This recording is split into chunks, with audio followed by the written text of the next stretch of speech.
مایا ناز مذہبی scholar, MNA، کئی دفعہ وفاقی وزیر، صوبائی وزیر رہنے والے عامر لیاقت نے پاکستان چھوڑنے کا فیصلہ کر لیا۔ یہ عامر لیاقت وہ MNA ہے، قابل ترین شخصیت ہے جس کی پاکستان کو ضرورت ہے۔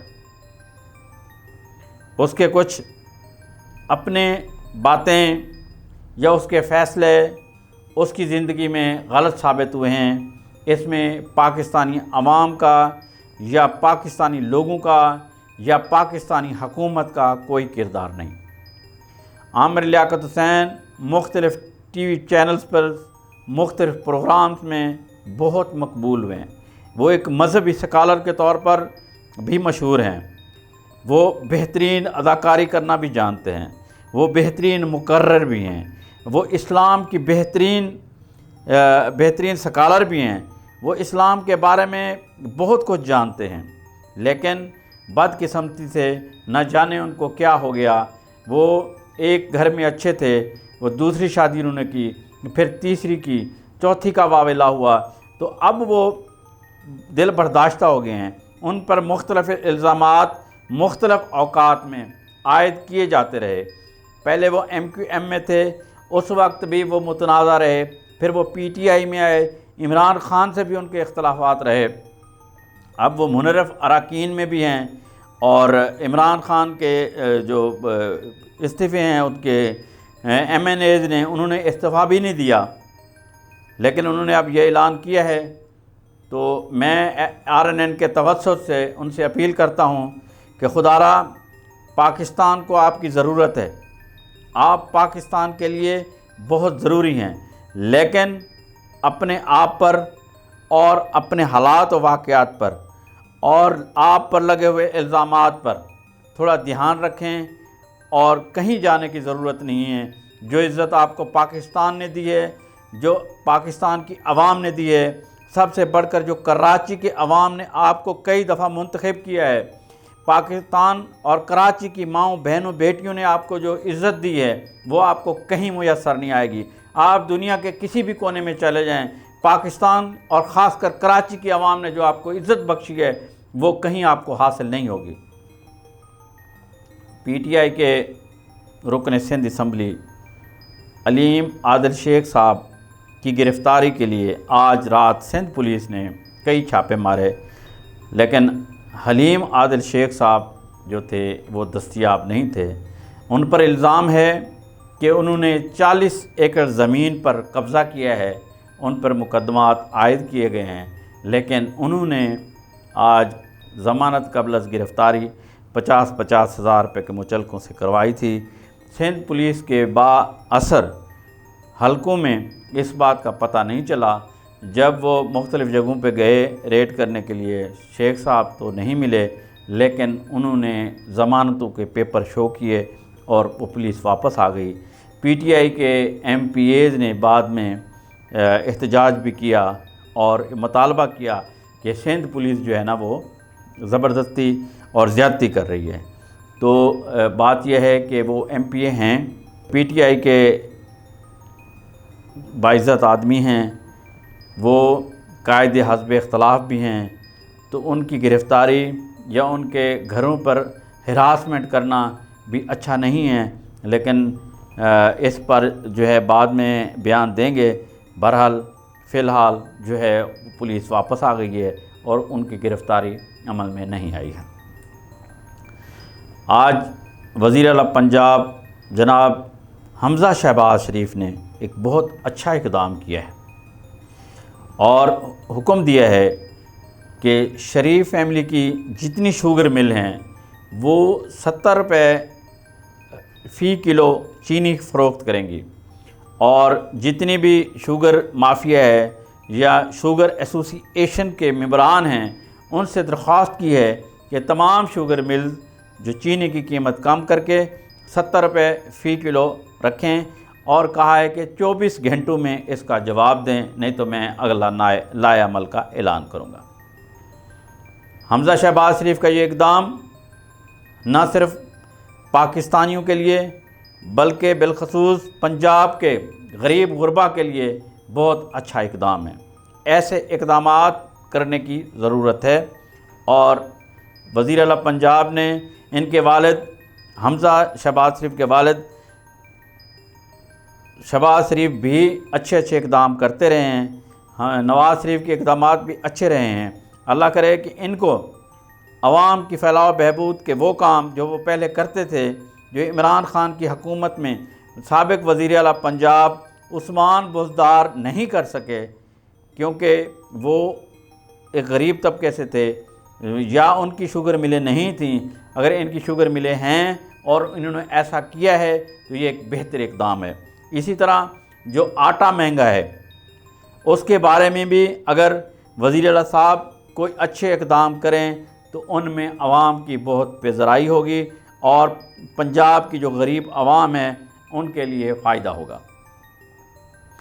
اسی طرح رانا ثناء اللہ صاحب نے بھی جواب دیا ہے اور کہہ رہے ہیں کہ وزیر اعظم جو شہباز شریف ہیں وہ کمزور نہیں ہیں، لیکن ہم نے جو بھی فیصلے کرنے ہیں وہ اپوزیشن کے ساتھ، مطلب سابقہ اپوزیشن کے ساتھ، موجودہ اتحادیوں کے ساتھ مل کے کرنے ہیں، جو وہ اجازت دیں گے وہ ہم کریں گے۔ جیسے پیٹرول کی قیمتیں پوری دنیا میں بڑھ رہی ہیں، پاکستان کی جو اتھارٹی ہے جو پیٹرول اور گیس کی قیمتیں طے کرتی ہے، تو وہ بار بار ان کو لکھ کے دے رہی ہے کہ آپ پیٹرول اتنے بڑھائیں، اتنے بڑھائیں، اتنے بڑھائیں، لیکن جو منتخب حکومت، جو موجودہ حکومت ہے، اس کو عوام کا خیال ہے، ابھی تک انہوں نے پیٹرول کی قیمت نہیں بڑھائی، اور آئندہ بھی وہ اس بات کا ارادہ رکھتے ہیں کہ ہم پیٹرول کی قیمت نہیں بڑھائیں گے، لیکن اگر اتحادیوں نے اس بات کا ساتھ دیا تو آئندہ پیٹرول اور گیس کی قیمتیں نہیں بڑھیں گی۔ یہ چند دنوں میں پیر یا منگل تک اس بات کا فیصلہ ہو جائے گا کہ پیٹرول کی قیمتیں بڑھانی ہیں یا نہیں بڑھانی۔ پیٹرول کی قیمت بڑھنے سے ہر چیز مہنگی ہو جاتی ہے، کرائے بسوں کے زیادہ بڑھ جاتے ہیں، ٹیکسیوں کے کرائے بڑھ جاتے ہیں، اور رکشوں کے ریٹ بڑھ جاتے ہیں۔ اس طرح پیٹرول بڑھنے سے عام انسان پر جو ہے نا بوجھ پڑ جاتا ہے، سبزی دال سب چیز مہنگی ہو جاتی ہے، یہاں تک کہ جو سفری اخراجات ہیں وہ سب بڑھ جاتے ہیں۔ لہذا اللہ پاک بہتری کرے اور موجودہ حکومت کو پیٹرول کی قیمت بڑھانے کی بجائے کسی اور طریقے سے پاکستان کے جو اخراجات بڑھ رہے ہیں یا جو سبسڈی دے رہے ہیں تو اس میں کوئی فرق پڑے۔ آج بلاول بھٹو زرداری نے اپنے وفاقی اور صوبائی وزراء کو یہ سختی سے ہدایت کی ہے کہ وہ عام آدمی تک اپنی رسائی ممکن بنائیں اور اپنے دفاتر میں بیٹھ کر ان کے لیے کام کریں۔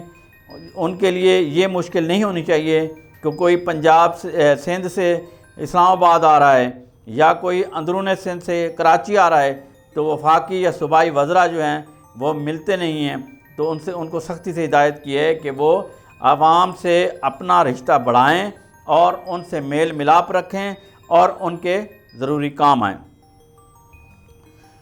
فواد چودھری جو کہ پی ٹی آئی کے ایک مشہور ایم این اے ہیں یا تھے، وفاقی وزیر اطلاعات رہے، بلکہ مختلف وزارتوں پر وہ رہے، انہوں نے آج اعلان کیا ہے، بلکہ ایک صحافی کے پوچھنے پر یہ بتایا ہے کہ جو ہمارا لانگ مارچ ہے جس کو وہ انقلاب مارچ کا نام دے رہے ہیں، وہ 20 مئی سے 29 مئی کے درمیان کسی بھی وقت اس کا اعلان ہو سکتا ہے، اور ہم اسلام آباد میں اس وقت تک دھرنا دیں گے جب تک انتخابات کا اعلان نہیں کیا جائے گا۔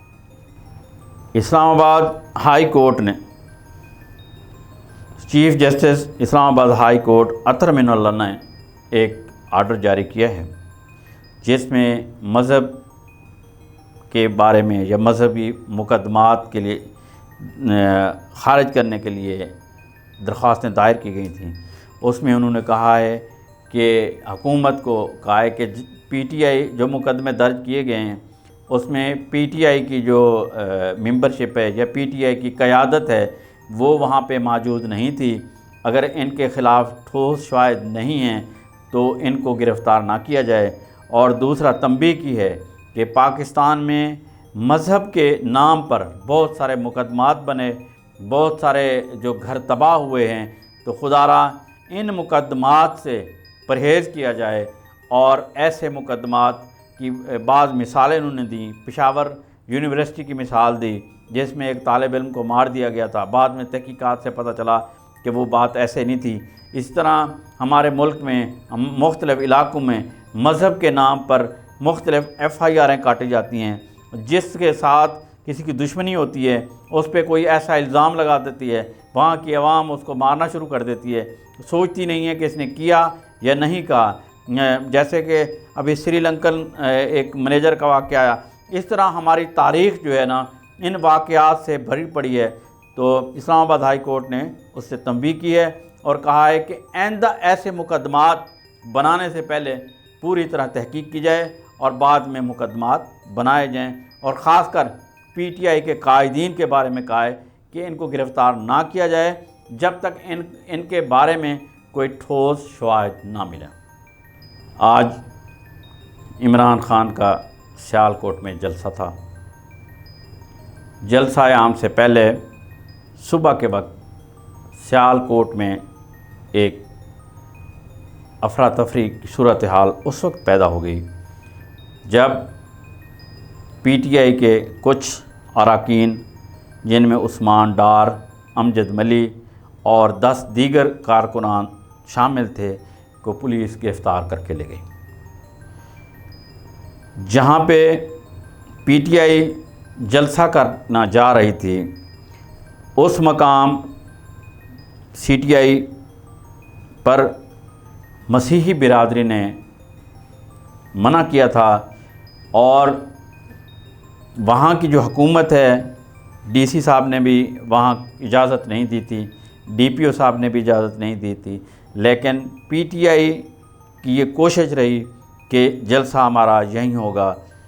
تو جب انہوں نے اجازت نہیں دی تو ڈپٹی کمشنر نے صبح وہاں بلڈوزر لے کر آئے اور تمام جو جلسہ کا یا سٹیج بنایا گیا تھا یا وہاں پہ جو کرسیاں رکھی گئی تھیں سب کو اٹھا لیا گیا۔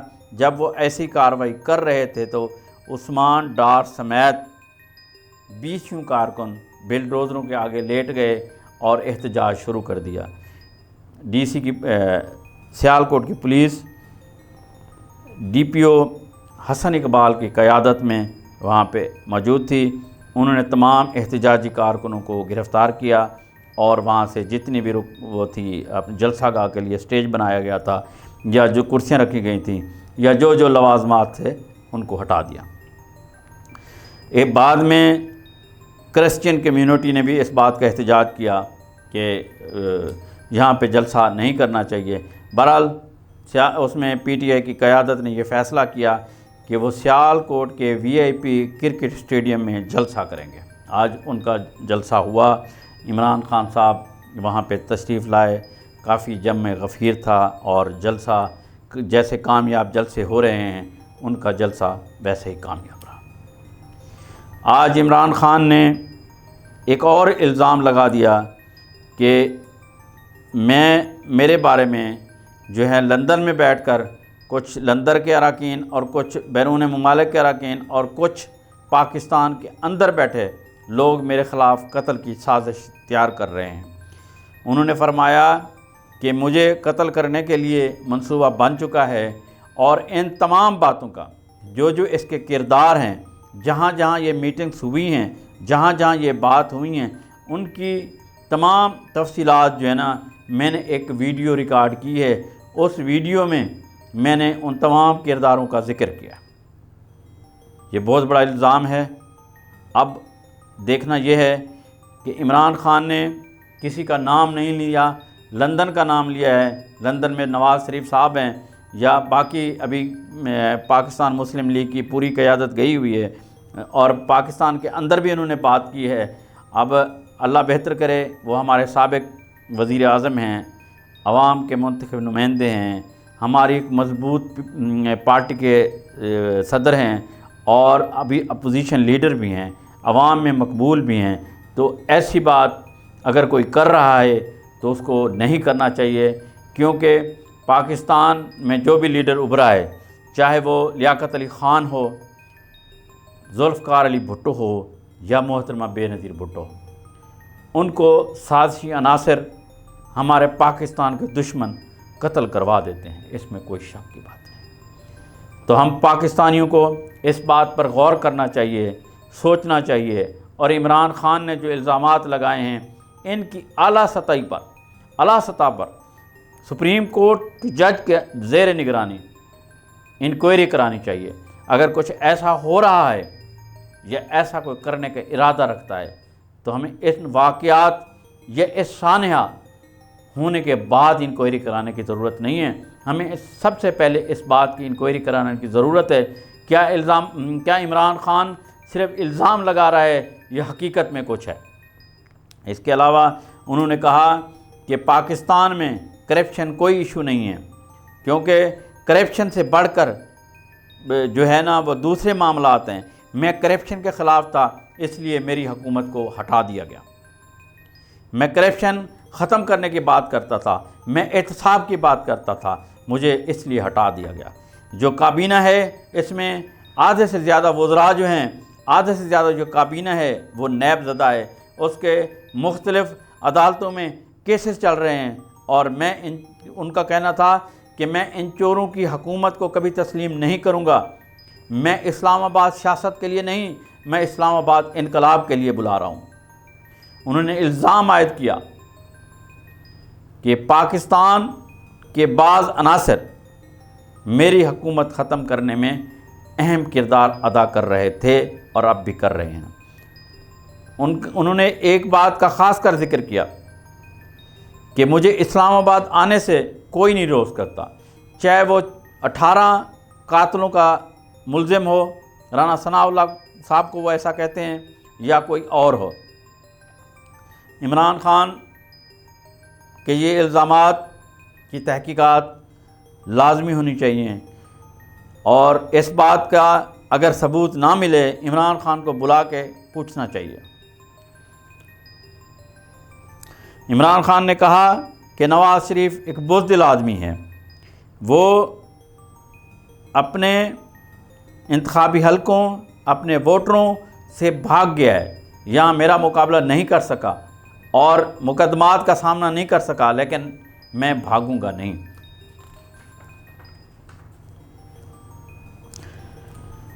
عمران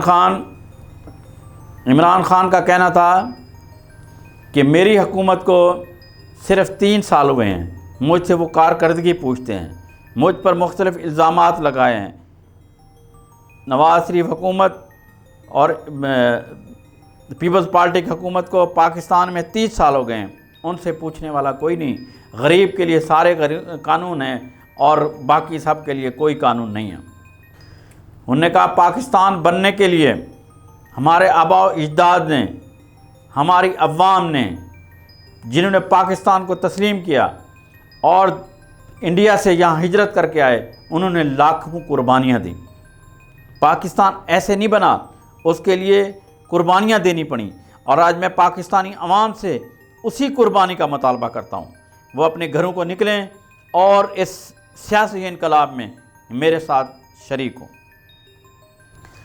انہوں نے کہا کہ وہ کون سی مصیبت آ پڑی جن کی رات کو 12 بجے سپریم کورٹ کھل گئی، وہ کون سا ایسا مسئلہ آ گیا تھا کہ رات کو 12 بجے ہائی کورٹ کھل گئی، عوام کے لیے کیوں نہیں کھل رہی؟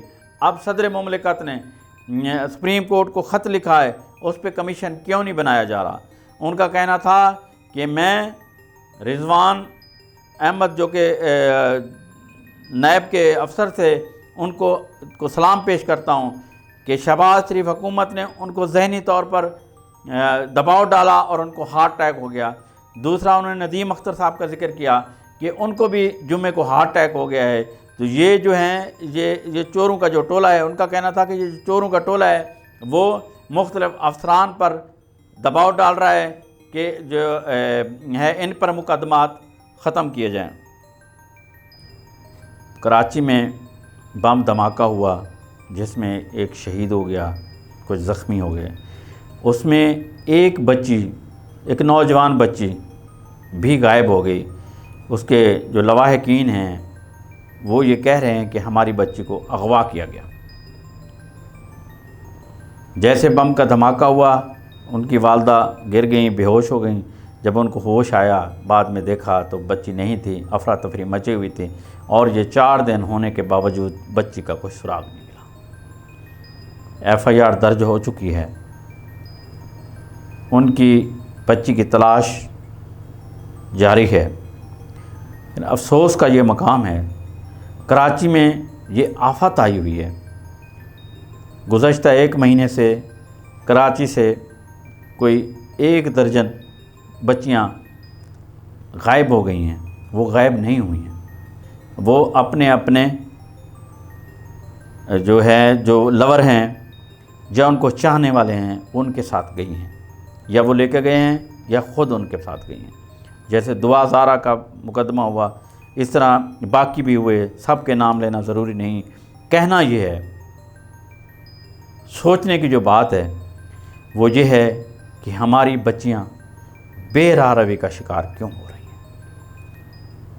ہمیں والدین کو، تمام میرے بہن بھائیوں کو اپنی بچیوں پر نگاہ رکھنے کی ضرورت ہے۔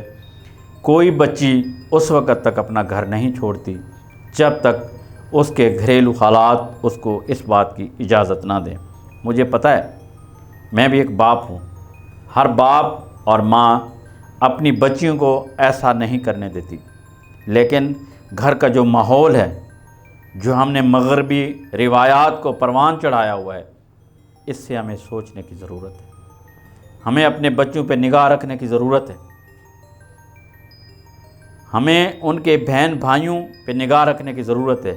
کیا ان کی تنگ کرنے سے، ان کے مختلف الزامات لگانے سے، یا ہماری بچیاں جو مختلف سکولوں میں، کالجز میں یا جس ماحول میں رہتی ہیں، کیا اس ماحول کا اثر تو نہیں؟ خاص کر کراچی سے بچیاں باہر کیوں جا رہی ہیں؟ مانا کہ غربت ہے، مانا کہ تنگ دستی ہے، مانا کہ بے راہ روی ہے، لیکن کوئی بچی جب گھر سے چلی جاتی ہے اور بعد میں یہ الزام لگاتی ہے کہ مجھے اپنے والدین سے خطرہ ہے، تو بڑا دکھ ہوتا ہے۔ خدا را میں تمام والدین سے یہ التماس کرتا ہوں کہ وہ اپنے بچیوں پر نگاہ رکھیں۔ آج کے لیے اتنے ہی، السلام علیکم۔